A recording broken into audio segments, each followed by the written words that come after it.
വേനൽ കനക്കുകയും പകൽ ചൂടേറുകയും ചെയ്തതോടെ ദാഹമകറ്റാൻ ആളുകൾ പല വഴി തേടാറുണ്ട്. കരിമ്പിൻ ജ്യൂസും കരിക്കുമെല്ലാം ഇതിൽ ചില മാർഗങ്ങൾ മാത്രമാണ്. എന്നാൽ തമിഴ്നാടൻ ഗ്രാമങ്ങളിലൂടെ സഞ്ചരിച്ചാൽ കരിക്കും തണ്ണിമത്തനും കരിമ്പിൻ ജ്യൂസും മാത്രമല്ല കമ്പുകൂളും ദാഹമകറ്റാനുള്ള മാർഗമായി വഴിയരികിൽ കാണാം. മലയാളിക്ക് അത്ര പരിചിതമല്ലാത്ത ദാഹശമന മാർഗമാണ് കമ്പുകൂള്. കമ്പുകൂളിന്റെ രുചിവിശേഷങ്ങൾ അറിയാം. ഇത് ജയപ്രകാശണ്ണനും ഭാര്യ മുത്തുലക്ഷ്മിയും. തേനി ബോഡി റോഡിലൂടെ യാത്ര ചെയ്യുന്നവർക്ക് തീർത്ഥമുരുകൻ കോവിലിനരികിലായുള്ള ഇവരുടെ ഈ കൊച്ചുകട പരിചിതമായിരിക്കും. കടയിൽ വിൽപ്പനയ്ക്കായി വിവിധ സാധനങ്ങളുണ്ടെങ്കിലും ആവശ്യക്കാരധികവും കമ്പുകൂളിനാണ്. വേനൽ കനക്കുകയും പകൽ ചൂടേറുകയും ചെയ്തതോടെ ദാഹമകറ്റാൻ പല വഴി തേടുന്നവർക്ക് ആശ്വാസമാണ് ഈ കമ്പുകൂള്. മലയാളിക്ക് അത്ര പരിചിതമായ ദാഹശമന മാർഗമല്ല കമ്പുകൂള്. എന്നാൽ തമിഴ്നാടൻ ഗ്രാമങ്ങളിലൂടെ സഞ്ചരിച്ചാൽ കരിക്കും തണ്ണിമത്തനും കരിമ്പിൻ ജ്യൂസും മാത്രമല്ല കമ്പുകൂളും ദാഹമകറ്റാനുള്ള മാർഗമായി വഴിയരികിൽ കാണാം.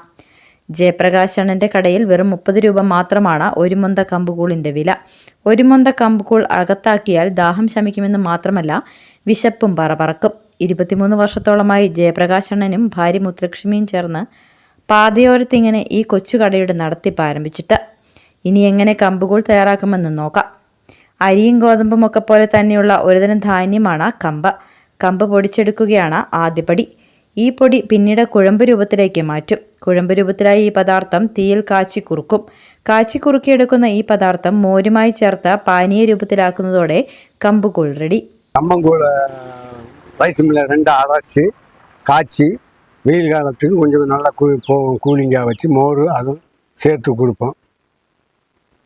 மழை காலத்தில் கொஞ்சம் குறைச்சி போட்டு இது பண்ணிக்கிடுவோம். எல்லா ஐட்டம் இருக்குது நம்ம வீட்டை. இங்கே நம்ம பதார்த்தம் வத்தல் வகையில் 16 வகை இருக்குது. வத்தல் வகையிலே இருக்குது, மாங்காய் இருக்குது, வேறு கலர் எல்லா வகையும் இருக்குது. എല്ലാ വകയും இருக்குது. ஆனால் கடை என்னைக்கு അടയ്ക്കും ഉണ്ട്, അടപ്പെല്ലാം ഇല്ല. കമ്പ് പൊടിക്കുന്നത് മുതൽ കാച്ചി കുറുക്കുന്നത് വരെ ഒരൽപ്പം അധ്വാനം ആവശ്യമാണ്. ചൂടേറെയുള്ള അടുപ്പിനരികിൽ നിന്ന് വേണം കുഴമ്പ് രൂപത്തിലാക്കിയ കമ്പ് കാച്ചി കുറുക്കിയെടുക്കാൻ. എങ്കിലും കമ്പുകൂൾ ആസ്വദിച്ച് കഴിച്ച് ശരീരം തണുത്ത് മനസ്സ് നിറഞ്ഞ ആളുകൾ പോകുന്നത് കാണുമ്പോൾ ജയപ്രകാശണ്ണനും ഭാര്യ മുത്തുലക്ഷ്മിക്കും പൂർണ്ണ സംതൃപ്തി. കമ്പുകൂളിന് രുചി പകരാൻ വറുത്ത മുളകും മുളക് ചേർത്ത മാങ്ങയും അടക്കം വിവിധയിനം സൈഡ് ഡിഷുകളും ഈ ദമ്പതികൾ കടയിൽ ഒരുക്കിയിട്ടുണ്ട്. എടുക്കുന്നതിനും കഴിക്കുന്നതിനും ഇരുവരും അളവൊന്നും ഒരുക്കിയിട്ടില്ല.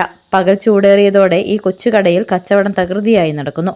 ദാഹത്തിനൊരൽപ്പം ഇടവേള നൽകി നിറഞ്ഞ മനസ്സോടെ ആളുകൾ മടങ്ങുന്നു. City vision, Adimali.